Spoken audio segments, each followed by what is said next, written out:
Adda bilisummaa Oromoo kun gaafa ka'u Oromiyaa walabaa ijaarraa kan jedhurraati kan inni ka'e.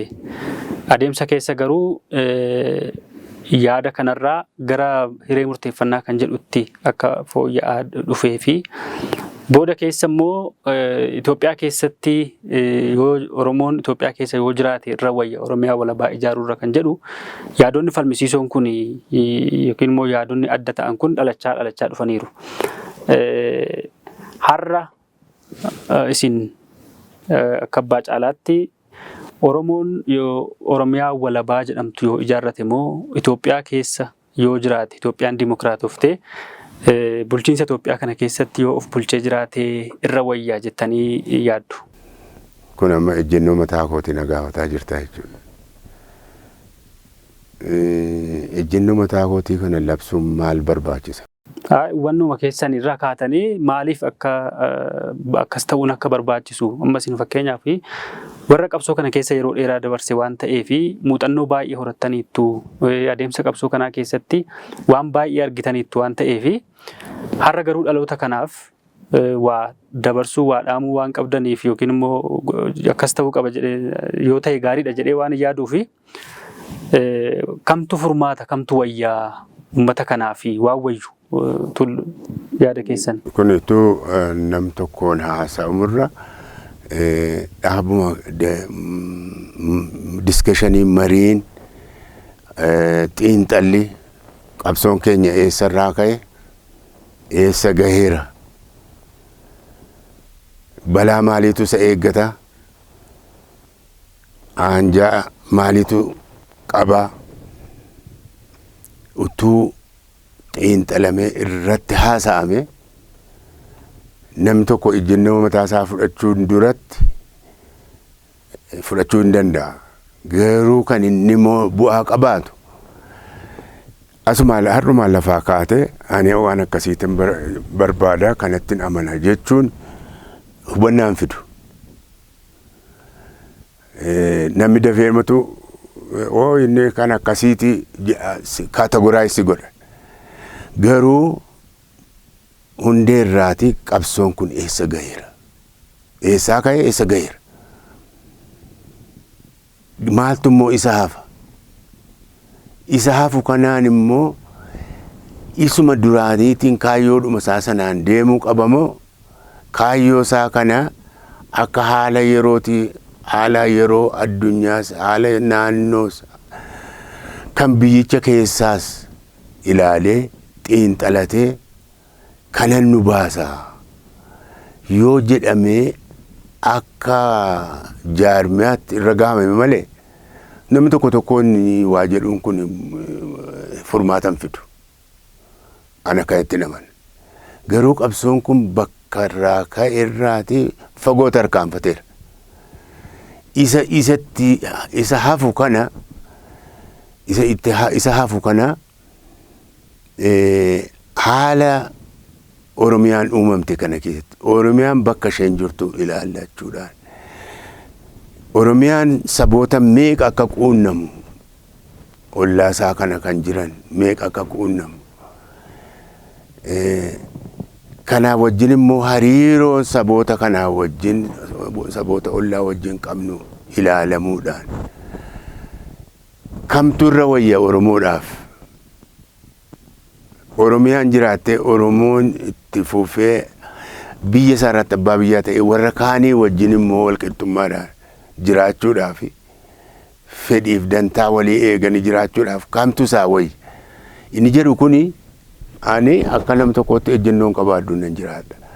Garuu indira bu'aa kan qabaatus kan namnis immoo yoo walni ta'e irratti fudhatee deemuu danda'u yoo jaarmiyaadhaan irratti mari'atameedha turre bu'aa qabaa jedhee namanan. Akkas taanaan akkuma adda bilisummaa Oromoottu namoonni hin kaasu amma yeroo baay'ee adda bilisummaa Oromoo dhimma kanarratti ejjennoo ifa ta'e kan uummataaf ibsu hin qabu.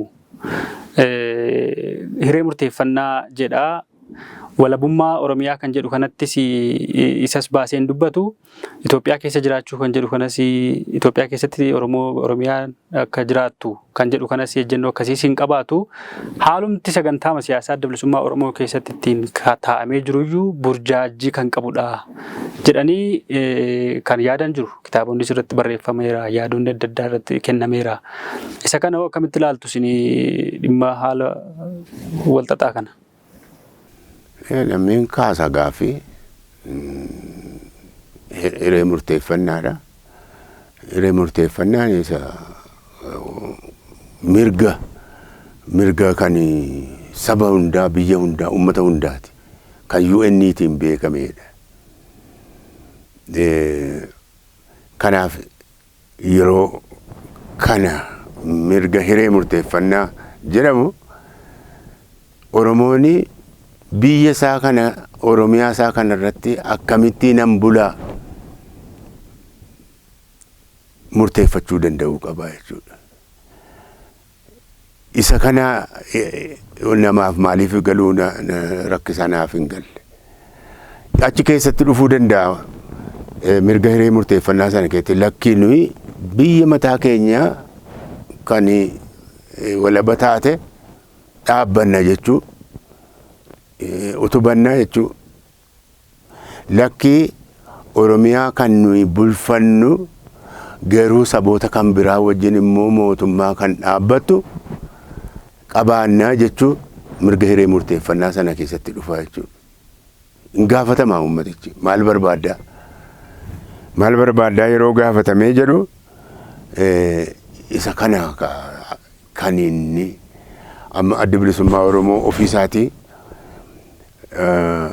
Democratic Republic, Independent Democratic Republic Oromiyaa jedhee gaafa sagantaa sana irratti lafa kaa'eyyuu uummata Oromootiif isintu murteessaayi jedhame.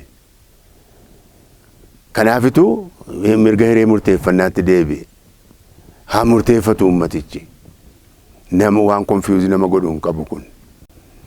Gaafasin dhiyaata jechuudha wanneen kun gaaffiin kun akkamitti jiraachuu barbaadda? Biyya walaba ta'u moo biyya kee irratti abbaa biyyaa taate saba kan biraa wajjin jiraachuu hin dhiyaata. Kun mirga hiree murteeffannaa isaa irratti uummatichi lakkii kanan filadha jedhee kana filataa jechuudha. Inni qeeqa sanartu qeeqa isintu uummata Oromootii fi murteessaayii jedhanii bara. Uummati Oromoo ofii haa murteeffatu. Independent Republic Oromiyaa isintu murteessee Oromootti kenna. Uummati maal jedha? Uummati fedhiinsaa maal? Haa gaafatamu. Kan jedhamu falammiin gara kan biraatiin ture jechuudha. Amma sila akka dhaaba siyaasaatti yookiin immoo akka namaattis yoo ilaalle dhimma kanatu jira. Fakkeenyaaf utuu Oromiyaan walaba taateeti bu'aa kana sinii buusaa. Nuti akka dhaabaatti yaada kana sinii dhiyeessina. Yookiin immoo yoo Itoophiyaa keessa jiraatte Oromoon yoo Itoophiyaa kana keessa yoo jiraate irra wayyaa. Kun immoo bu'aan isaa kana jedhee dhiyeessuu qaba ture. Akkasitti dhiyeessuu hin qabu ture sila dhaabni akka dhaabaatti. Garuu amma akkuma waliigalaatti mirga kee kanaatti murteeffadhu jechuun akkuma jirutti ta'e garuu dhaabichi dhaaba qabsoo uummatichaa kallattii akeeku waan ta'eef kan bu'aa qabu kanadha. Garuu filannoon kan keeti jedhee lafa kaa'uu hin qabu ture. Egaa kun akka manifestootti akka maal hojjechuusaa akkamitti itti deemaadha. Inni kun hin barbaachisa. Isuma silasiin jedhuudha xiinxala sana qabsoon kun eessa gahe? Eessa ture eessa gahe arge? Har'a keessatti immoo haalli jiru maali? Oromoof immoo maaltu irra bu'aa qaba? Kamtu bu'aa qabaan kun xiinxalamee barruun taa'ee uummatitti barsiifamuu qaba. Yoo akkas ta'e ilaal yoo Oromiyaa Independent Oromiyaa jette balaa akkasii qaba. Bu'aa akkasii immoo qaba.